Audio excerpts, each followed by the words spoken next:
মাশরাফির আবেদনে নিজের ছেলেকে এলবিডব্লিউ আউট দিয়েছিলেন বাবা।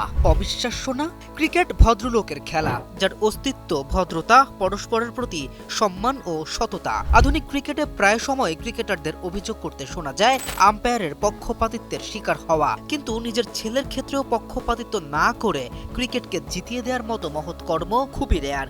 আর সেই সততার মর্যাদা রাখতে নিজের ছেলেকে আউট দেওয়ার মতো সিদ্ধান্তের চেয়ে বড় উদাহরণ আর কি হতে পারে? যুক্তরাষ্ট্রের এক নম্বর জিম চেইন গোল্ড জিম এখন আবারও বাংলাদেশে। বসুন্ধরা আবাসিক এলাকা ও বসুন্ধরা সিটি শপিং মলে। সাল 2006, বাংলাদেশের কেনিয়া সফর। নাইরোবির জিমখানা গ্রাউন্ডে ম্যাচটি রচনা করেছিল ইতিহাস।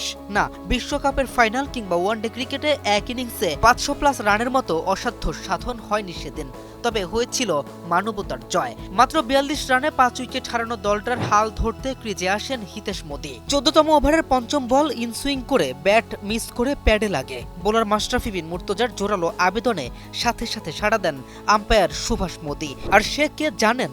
আউটের শিকার হওয়া হিতেশ মোদির বাবা। সেই আউটের পরই ক্যারিয়ার থমকে যায় হিতেশের। নিজের ছেলের ক্যারিয়ার শেষ হওয়ার পেছনে বাবার সততা দায়ী হলেও এতে গর্ববোধ করেন সুভাষ মোদি। একাধিক সাক্ষাৎকারে তিনি বিষয়টি নিয়ে কথাও বলেছেন। জানিয়েছিলেন সেবারই প্রথম নয়, প্রথম ম্যাচেও ছেলের বিরুদ্ধে ব্যাট প্যাট তারপর ক্যাচ হওয়া আউটে আঙুল তুলেছিলেন তিনি।